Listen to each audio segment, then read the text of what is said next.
Death blow. Death blow. Death blow. Hello, this is Mark Ruffneck from Oz, from Royal Stockholm of Sweden. Listen carefully this podcast, what is called Death Blow, rock and roll. Hello and welcome to a new episode of Death Blow Podcast. Subscribe, like and share and click on the bell for more videos. Spotify and Apple Podcasts to listen the audio versions, and Instagram, Facebook and TikTok for more updates and news. Today I present the first part of this interview, in which I had the immense pleasure of interviewing a member of a band that was part of the famous Scandinavian metal attack compilation, Mark Ruffneck of Oz. It is a huge honor to introduce you for the first time on the channel a figure who was part of the scene in the 80s. Now I leave you to enjoy the rest of the interview, and this is part 1. Hello and welcome to Death Blow Podcast. I present myself, I am Darkel and I manage this podcast about extreme metal in general. I even did 2 episodes dedicated to Quorthon of Bathory and even other important musicians. So I would like to start this interview. How it started this Oz? How did you guys meet? Let's start a little bit of the beginning of Oz's story. How did you decide to create the band? The story is quite simple.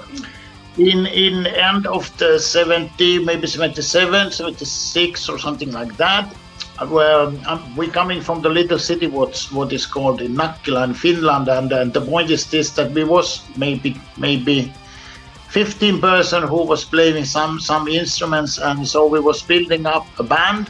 Then we was playing together, and mainly we was basically playing one show in the local area, and after that the band was disappeared, and then we're building a new band. So that was the system how it was working in the early days, that band was building up and broken down, so there wasn't bigger thing that just play together.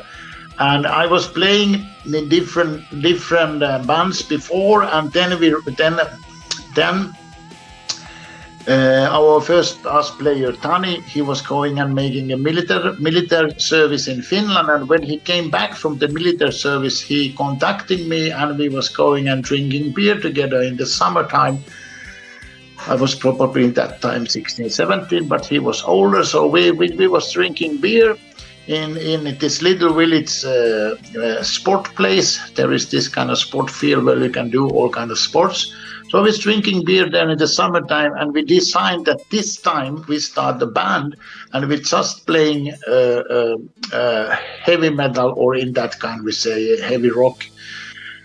Because we was always playing some songs from Black Sabbath, or some songs from the Deep Purple or Led Zeppelin, and rest of the band was playing some kind of songs from the Beatles or Rolling Stones or like that. So that was the design. So we decided to make the band. We didn't have the name, and we didn't have any other ideas of the band. That now this time it's just going to play harder rock, not soft things.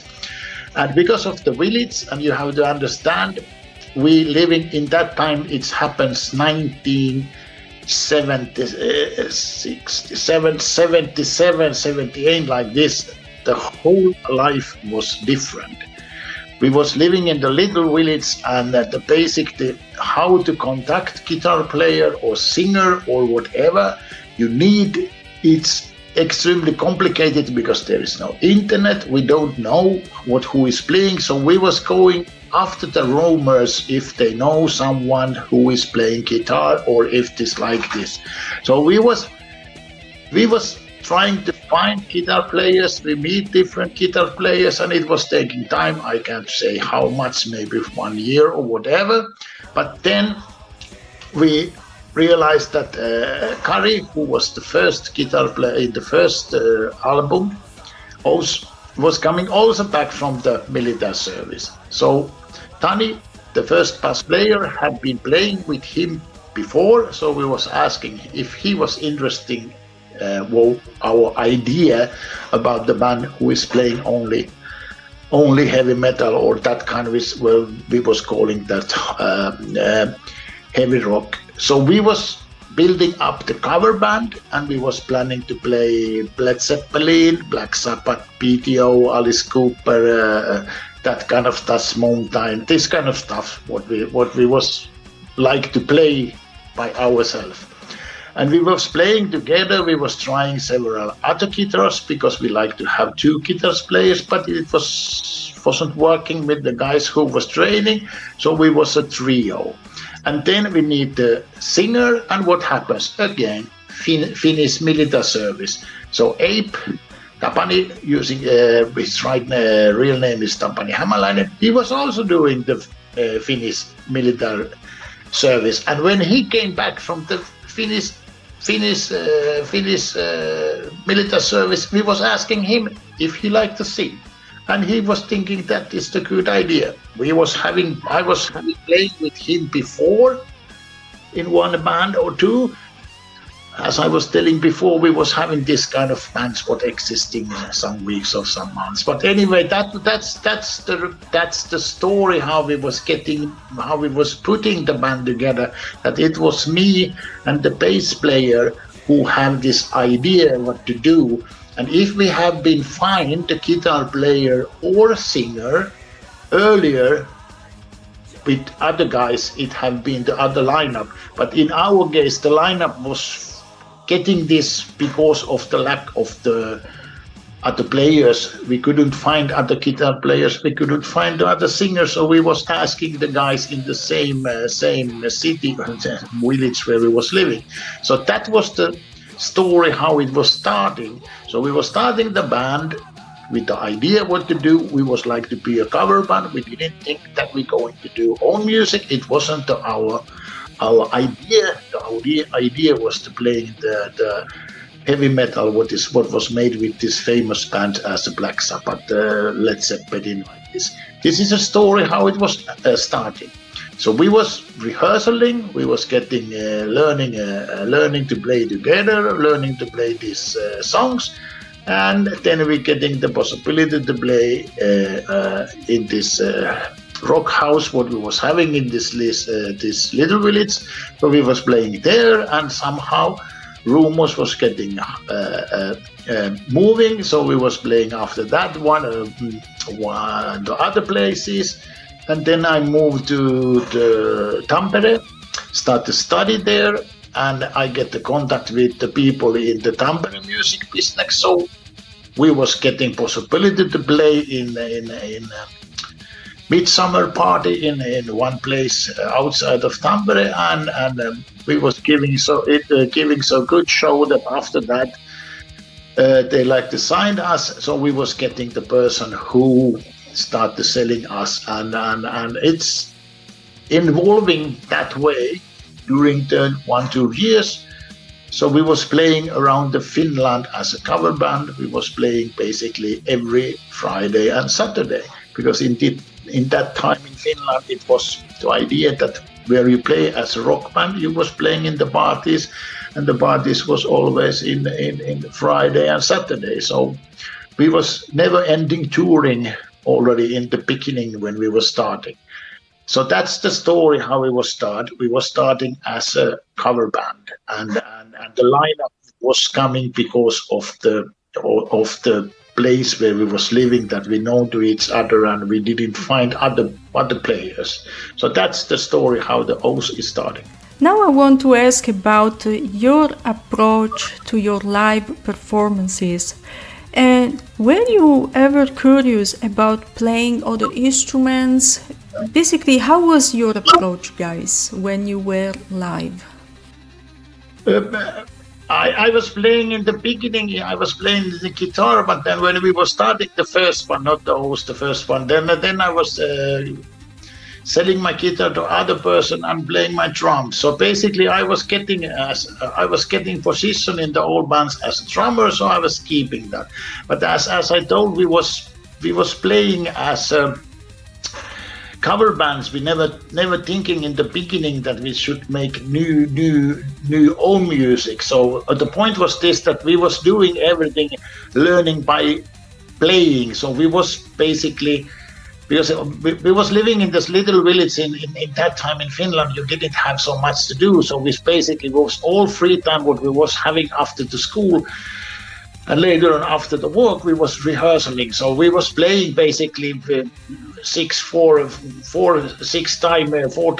times a week, every weekend. So that was our life. We was playing music together and learning to play instrument by this way. So I haven't been in any school. I have been learning playing drums, listening to the bands, the songs and the bands what we was covering, and together we was putting the songs together.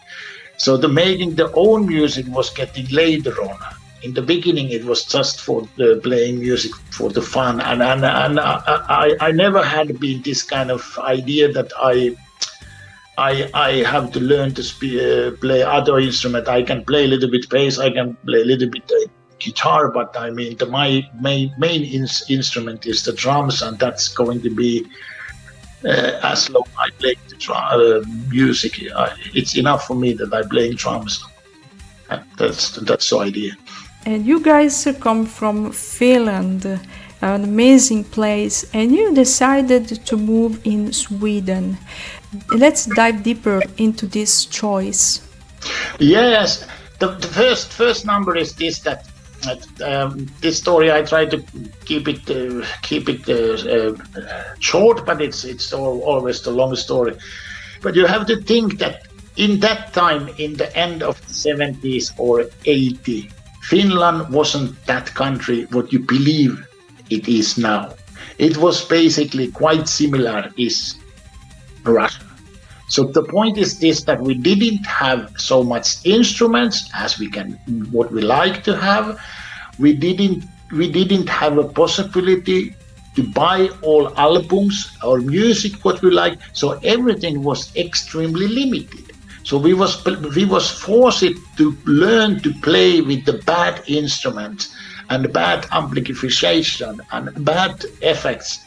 So it was really heavy way to learning to play your instrument, because you didn't have any technical help. It was really bad times, and the whole music business in Finland was basically, I can't say how it was Russia, but compared with the Sweden, it was 100 years after what happens in Sweden at the same time, and our management in Finland, who was selling the gigs, was getting this idea that, guys, you have to make your own music, that we can make a new album, that we can get more money and more place to play. And we was surprised. What you mean we have to make own music? Because we was just in the beginning build this band to play cover music, what we think was the great music. So we was playing only songs what we love to play. So we wasn't thinking that we make own music, but because they were saying that it's a good idea. Of course, it's a good idea. Let's do it. So then we start to make own music, and of course, the first album is made by us together. But basically, the guitar player was making the melodies, and the singer was doing the lyrics and song melodies, and the bass player and me was doing the things what we have to do. But because we didn't have at that time any possibilities to make demos or anything, so everything was made playing in the rehearsal studio and listening when he was playing that. Well, now it seems to good. Now it's good. Or maybe we change like this. So we was forced to do new songs by ourselves. So we was doing it. Then we was going around in Finnish record companies. In that time, I think there was maybe 3 or 4. I can't remember exactly because it's so many years ago. But anyway, we was going there because we was making a demo tape in one studio, and they wasn't interested about our music at all. So basically they was laughing at, no, this is something. This is not something. No. At the same time, the heavy metal was coming to Finland, because the point was this, that there wasn't existing so many foreign countries, foreign bands who was playing in Finland at that time, because as I was saying, it was the end point before the Russia. So point was this, that the bands was playing in Stockholm, Sweden, but they not playing in the Finland. But sometimes they was coming, and the first man was, what I was looking in the live was the Rainbow, then it was Black Sabbath, and then it was Frank Marino. So it was this music starting coming to Finland. But Finnish record company was laughing, and they wasn't interested in what we was doing. And we was having a contact with the one guy who have a contact in the Stockholm record companies in Sweden, Stockholm. So we was going out to the Stockholm and showing our demo tapes and explaining what we was doing. And in that way, we was getting contact with the Börje Forsberg and his record company Typhoon Gramophone AB. So we was doing our first album, recording that in Sweden, and we was doing actually contract with the Swedish record company. And the funny thing is this, which is extremely typical here in Scandinavia and mainly in Finland. You have to be big outside of your country that they can even think that you are something.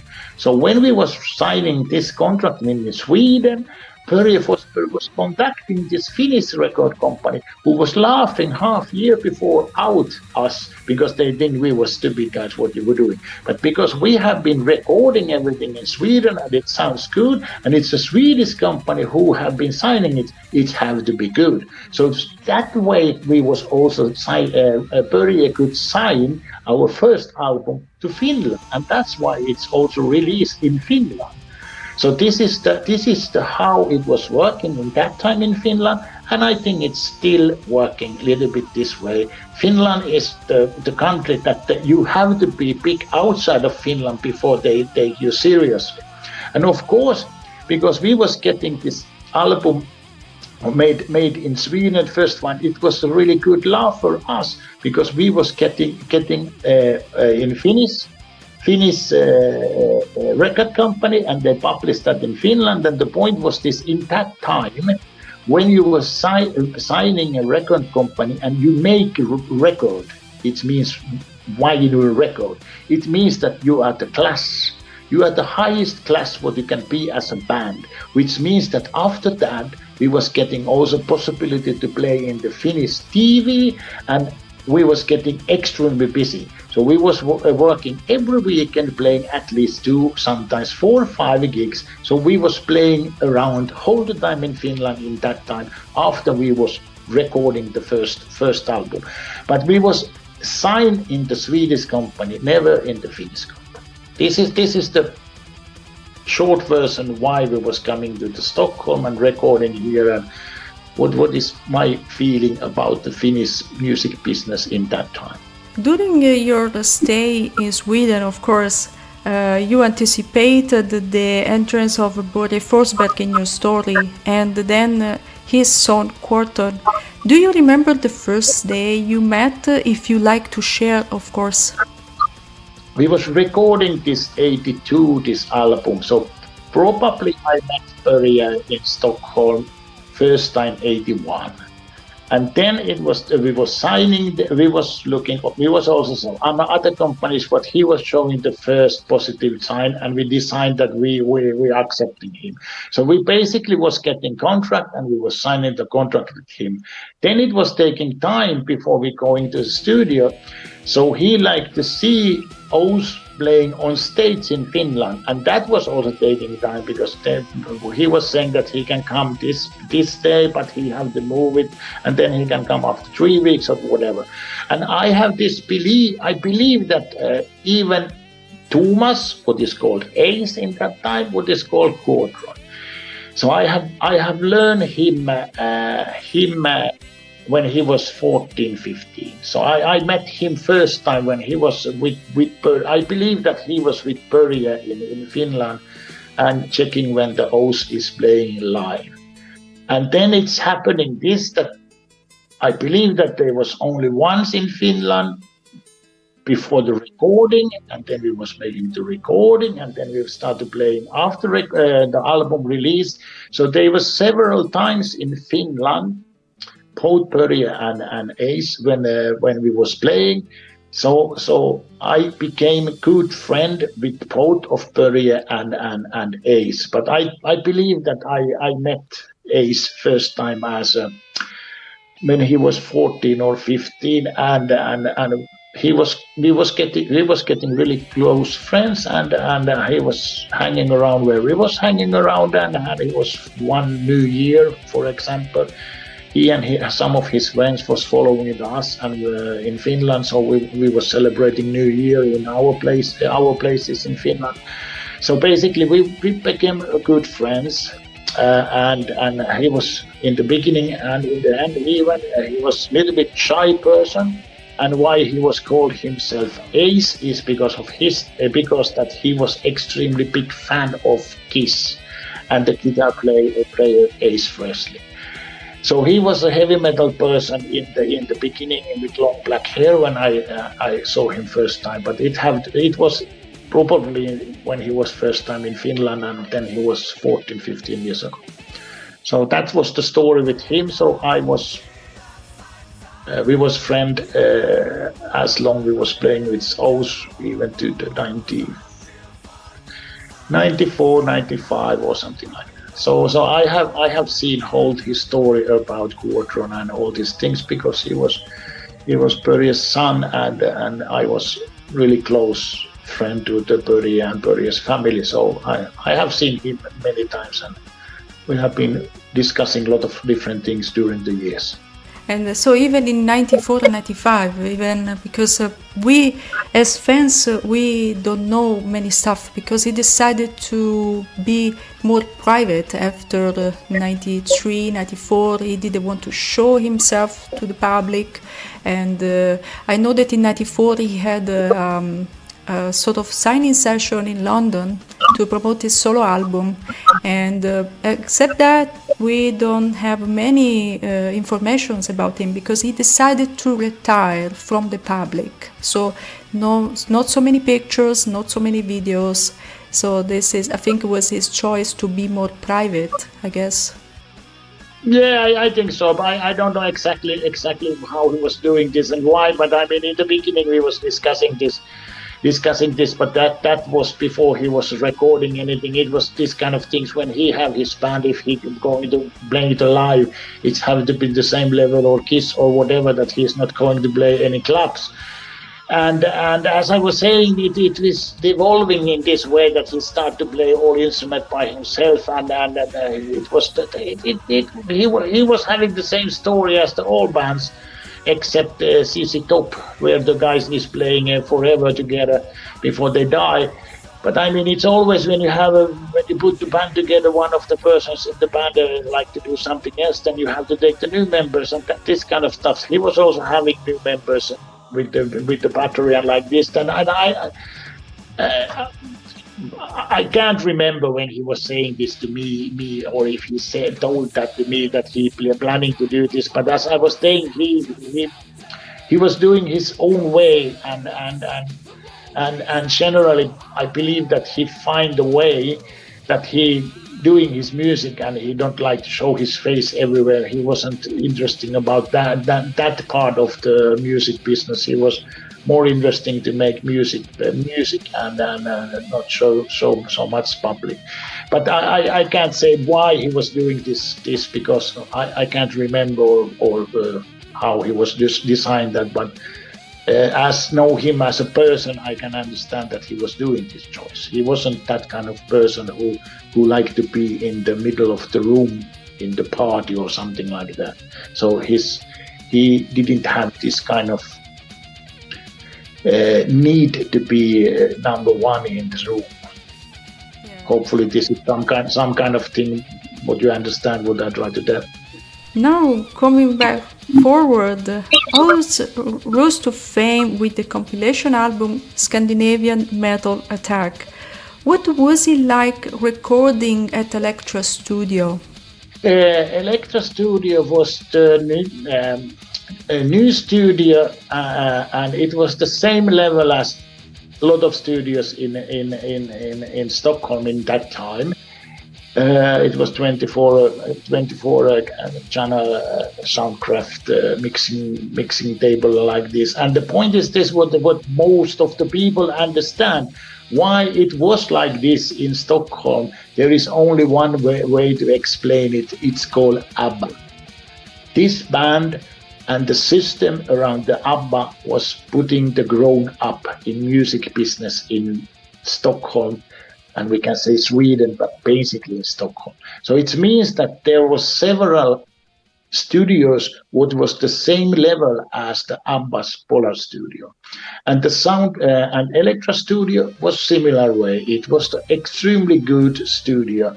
And I haven't been in Helsinki Finvox studio, but I believe in Finland existing maybe one studio what was the same level, and in Stockholm in the 80s I believe existing 6 or maybe even 10 different studios what was the same level, which means the number so high level in acoustic and instruments and everything what money can pay in Europe.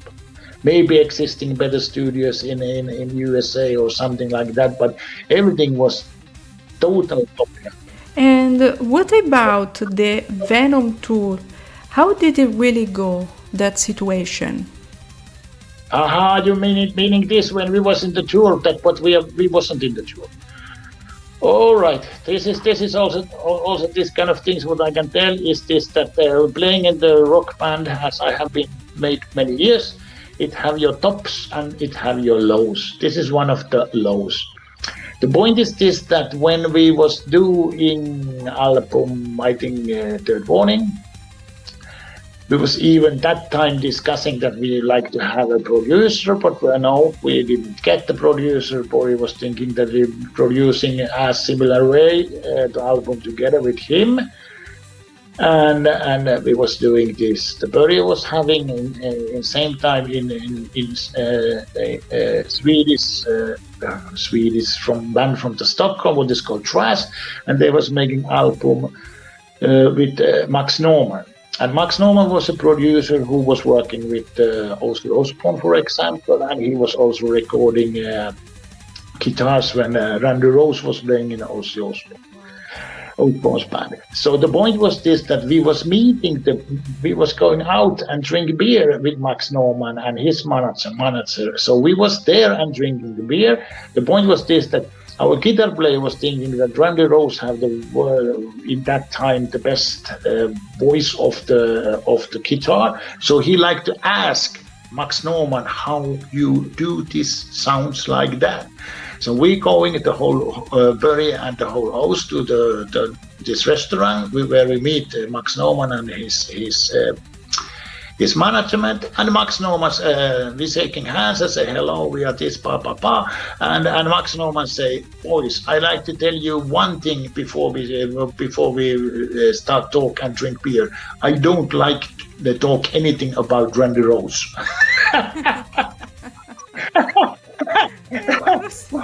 What the situation? Because our guitar player was planning to ask 10 good questions. He was planning 2 weeks what he was asking, and then the starting point was this: we don't talk about that. I said yes, let's drink beer. That's the good idea. So in this way we get connection. All Börje was getting connection, but because we was working with Börje like a hand in that time, so we was getting contact with this Andy Gold, who was in that time Max Norman's manager, which means that because we was getting out this Third Warning album, we was start discussing that we like to come to USA and play tours. That's the story why we were starting go this tour. And Börje Forsberg was signing after the Fire in the Brain. He was sending Fire in the Brain albums around the world, and he was getting good points everywhere, so he could sign license contract with everywhere in the world in 2-3 weeks. That's the reason why we was moving to Stockholm. So he was signing license contract with the American company, what is called Combat Records, and the Combat Records was also have releasing Venom albums and Slayer and Exodus albums, all because it was the new record company in the heavy metal side. So the Andy Gold, this American manager, we signed management contract with him, and we was planning to make the touring both in USA and Canada. And then he was getting somehow involved in this tour with Venom and Slayer. So in the beginning, the idea was that Venom, Oz, and Slayer will make this tour together, and we will play both in Canada and around in the USA. So we was in this tour, and the tour was getting so close for the starting point that they start, for example, print tickets and posters for this tour.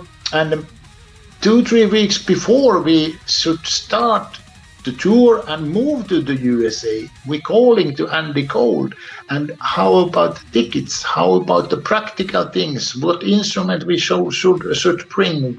All these things. We was signing contract with the American musician union. We was doing a lot of things to prepare to make this tour in USA. We was looking all kind of paperwork and what. And then no one is answering the telephone. We waiting what fuck is happening. I calling to the same number what we have been talking. And then someone is saying in this telephone, woman is answering, and I say, hello, can I speak with Andy Gold? I'm really sorry. He have been taking his office from here, and I don't know where he's now. Oh my God. So that's the story. In that point, we realized that we are not going to the touring in the USA with the Venom and Slayer. No. And because we was doing this work before, of course, we was talking about the Swedish newspapers. So we sitting in my home, where also some other guys from the band was living that time. We sitting there. We have been saying our works where we was getting money because we didn't get money enough to live. So we was having also the other works in Stockholm. So we was saying there that we going touring in USA 2-3 months. We coming after 3 months back. Okay.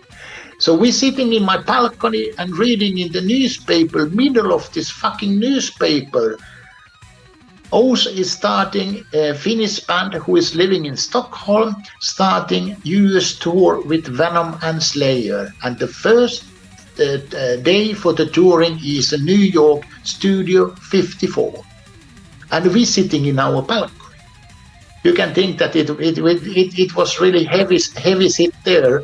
And yeah, so we was drinking beer and thinking that life really sucks because we didn't been in this stereo. Okay. After 2-3 days, I was telling the guys that now coming the next cold shower. We have to go out. We can't stay forever here in the apartment. We have to go to the real world again. So you can understand. We go to our working place and say, hello, why you are here? You should be in the USA. Yes, we should be in the USA, but we aren't there. So and also I meet some of my friends in the city, and they was wondering why I'm walking there. I say, yes, this is the big story. So this was the first, the first big understanding how this music business internationally working. It was that time, and it's right now the same fucking monkey business. You can't believe anything what you're doing with the people. You can sign the contract, you have a paper, and it's basically nothing when something bad happens. So this was the time when you was learning that, okay, when you play on stage, you have done it when you're walking outside from the States after playing. Before that, everything happens, and that was happening for us. Afterwards, I was getting, when the internet was involving, maybe 10 years ago or something like that, I was getting contact with the people in the USA, and they were saying that they was listening our albums, Fire in the Brain, Third Warning, was prepared to go this concert in studio in New York. They have the tickets, everything is prepared. Then they stood in the queue and see that a lot of people is asking something when they're entering. So they entering the States and see that the poster is different. Our name Oz is there, but they have been putting Exodus over the Oz. Yeah, so they get information that we are not playing there. Instead, Exodus is playing there 1 minute before they was entering in the concert. So that was quite big disappointment. And then we was making this club tour in USA, maybe 2013 or something like that. And I met some of the guys when we was playing around the New York, who told me that I was there and waiting that you're playing, but you wasn't. But now you're playing here. So they was waiting quite long time before they was seeing that we're playing live. So they was quite happy. My gosh, what a crazy story. But so this is how it is. This is how it is. That I mean, it's just the same story with the life. I mean, you have ups and you have downs, and you never know what happens. And surprise can be always good surprise or bad surprise 5 minutes after this point. But anyway, that was really, really hard situation where we was, and there is more hard things what had been happening. But now I can laugh for that. But I mean, when you was there in the 84, 85, and you wasn't go there, and you was planning to do that half a year and doing all preparation for that. Of course, it was a really hard situation to sit there and think that no, nothing fucking happens. But now I can laugh for that. And that's the end of this first part of this interview. Part 2 will come out very soon. Stay tuned. Subscribe, like and share, and click on the bell for more videos. Spotify and Apple Podcasts to listen the audio version, and Instagram, Facebook and TikTok for more updates and news. See you soon, guys!